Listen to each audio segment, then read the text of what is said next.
That's enough. We gotta get the freak out of here. I'm gonna throw up.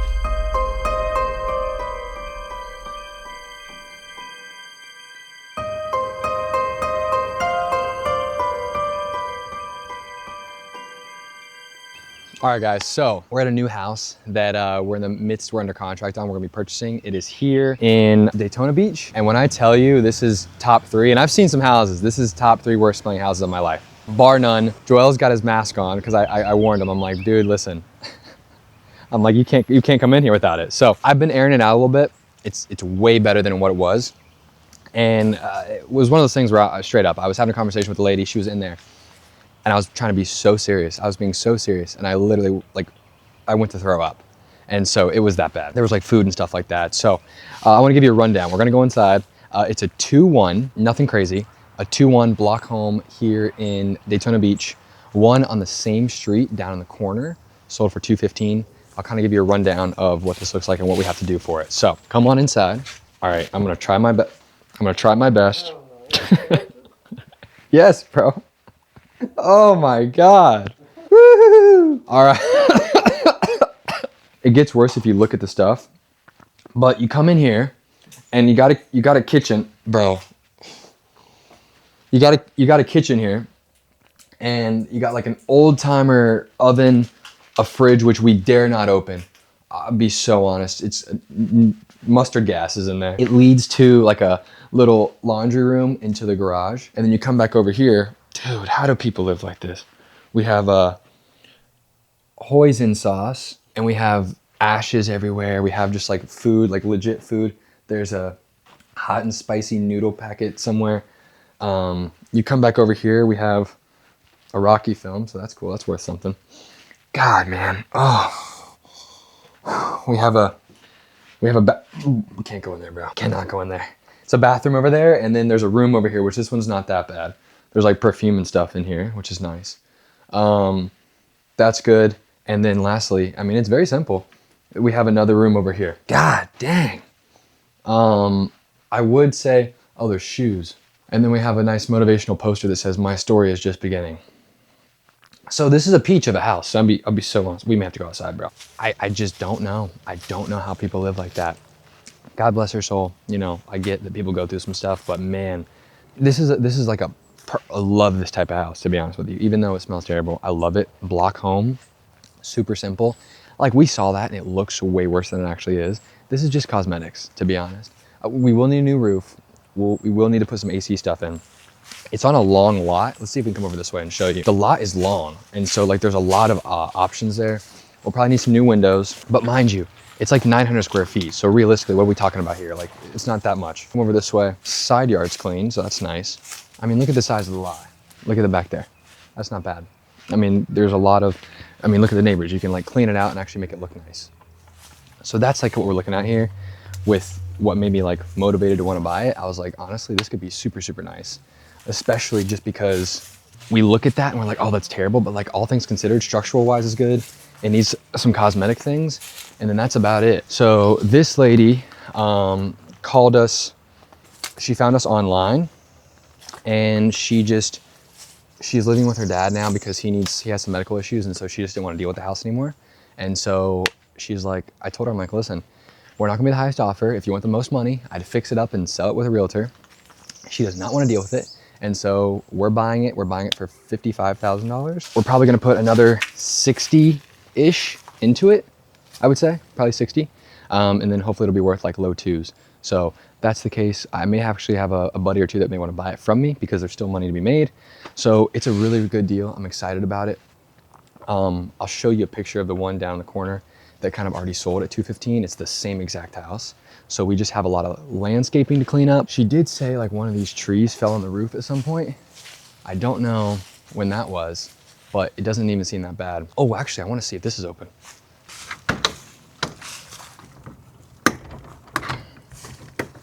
That's locked. Probably a body in there, to be honest with you. All right, I got to see if I can get that because I haven't seen it there. So give me 1 second. Oh no, and it's not opening. Oh, there it goes. Nice. Okay. Okay. Oh, it smells rancid. All right, that's enough. We gotta get the freak out of here. I'm gonna throw up. Oh, well. Nice. It's broken, actually. Legit broken.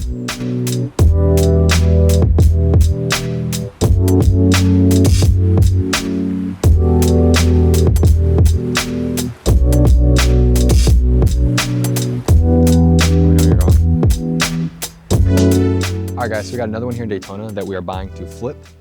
This one, believe it or not, come take a look, was condemned by the city. So person that, actually a buddy of mine and I are partnering on this one, he brought it to me. He doesn't live in the area. So if you see here, unsafe, do not enter or occupy, yada, yada, a bunch of exposed electric, exposed stuff.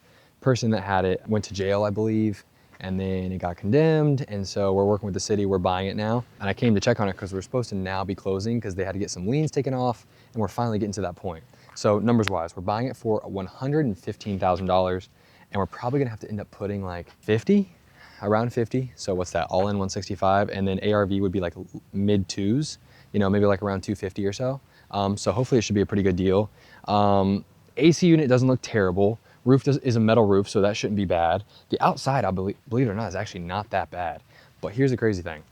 2 weeks ago when I came, there was a huge fence, like a white picket fence that was along the side. Somebody literally came and removed it.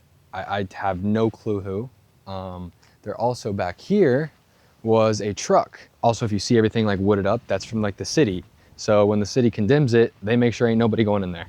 This is what was going on. There was a truck over here, but we have a couple of sheds in the back that obviously like we're gonna have to deal with. But this is actually like a porch. So we're on a corner lot. It's a decent sized lot, but man, there was literally a fence everywhere and now it's just not here. So I have no idea what's going on there. No way you can enter, which is super annoying because I thought I was gonna be able to get inside today. Oh, this is frustrating. So I don't know. I'm gonna have to figure out like what the heck we're gonna do with this one. We're supposed to be closing in a couple weeks. But I'd like to see inside again to make sure it hasn't been just completely and utterly trash. It needs full cosmetics. So we're gonna have to move a few walls to like open it up. Super weird dynamic. Like they enclosed the porch. They made it really, really weird. But honestly, highest and best use would turn it into, I believe 3-2. Don't quote me on that. It's been a while since I've looked at it. The funny thing is the neighbors were living here and they got tired of dealing with this. So I just saw that they have their house for rent. So they're gonna love us whenever we come and fix it, but that won't be for probably like a month. But a side note about Daytona. So the other house we just showed you was in Daytona. We do quite a few deals in Daytona. Volusia County is kind of on the slower end, but here's my thought process behind Daytona Beach. At one point in time, it was a really good spot. It's kind of like been on a decline for a little bit. I look at it as, tell me another place that's right by the water that's more affordable. That's why I still play in the sandbox of Daytona Beach, just because we're literally probably, 3 minutes from the beach, and we're buying this thing and it'll be worth $250,000. I feel like it can't, once it's all fixed up, I feel like it can't go, much lower than that, all things considered. So I am bullish long-term on Daytona. There's a lot of stuff that's coming to the area. Heck, Ryan Serhant was posting about like some Mercedes-Benz tower he's gonna be selling in Daytona Beach, which is like, it sounds crazy to even say that because Daytona Beach is like, a little bit more ghetto. But this is the house that is gonna be next on our list. So literally we've got like 15 or so going on between like wholesaling, flipping, actually probably more than that, honestly. Between like under contract and current flips, we've probably got like 20 plus. So we're really busy, but we're just trying to make sure that we keep things like on pace, make sure that we're like checking on stuff to where stuff's not getting left behind. And we're about an hour away from our office. And so anytime I'm over here, I want to hit a few birds with one stone. So I have like a house to check out in Edgewater later. I have 2 Daytona houses we're checking on. There's a lot of stuff that we're looking at. So, also, side note, the house we were just at, the other one down the street, I was on a call on the way over here, and a guy, I showed him videos of the house, and he offered me $105,000 for it. So we have it at 55, he offered 105. So that's $50,000 assignment fee if we wanted to go that route, which we very, very well may, because here's the thought process. I could flip that house and make maybe 70, maybe, but that would take probably 4 to 6 months. And the alternative would be to get $50,000 in 10 days. What are you taking? I think that you'd be dumb to not take the $50,000. So that's my thought process with that. We'll probably end up assigning it and be done with it. So that was a really good deal. But this one I'm excited for because we're gonna make it really, really nice. you know, this is a good area. I mean, everything's clean here. Everyone maintains their lawn. It's a nicer neighborhood. Stuff moves quickly. When it's on the market, it does move quick, so that's good. There's pockets. There's like a bunch of pockets you have to watch out for. That's any real estate in general, but this pocket's pretty good. So yeah, we're gonna get our crews on it. Lewis will head up doing this one. He'll probably knock out a few because we have like, I think 2 projects that'll be happening over here. He'll just knock them out while we're over here with his crew, and then boom, we'll be done. So I'll keep you guys posted, and we'll show you updates whenever we buy this one, and we'll kind of go more in detail about it. But this is the start of it. It is now May 7th. I hope we buy it in May. That's my goal. So, peace. So one of the biggest problems we have with like the wholesaling, fix and flip kind of business model, at least this is from my perspective, is that there is no like reoccurring business. So at the beginning of every month, you gotta get more deals, and you gotta start from zero. So that makes it really tough to have any sort of like compounding effect. The only way that I have found to like somewhat mitigate it is to build like a pipeline of fix and flips.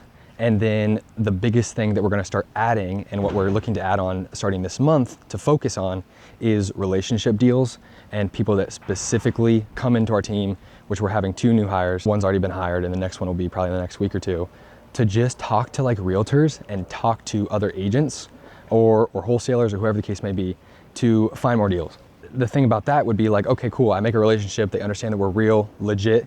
Well, that will compound, because guess what? In 3 months, or another year down the line, they can bring you another deal. And so like relationship value and brand in the Central Florida market is kind of like what we're going to go for, to where I feel like that will add much more of a compound effect, to where we don't feel like we're starving and having to just spend more on marketing, where like marketing's always going to go up. But the cool thing about like referral deals and brand deals is that there is 0 cost associated. That is something that will consistently compound. And that is going to be a huge focus for ours for the remainder of 2026. And I think the biggest thing would be, obviously we're going to spend more on marketing, but that's something that has a finite limit to it. Referrals will be unlimited and could compound for literally forever.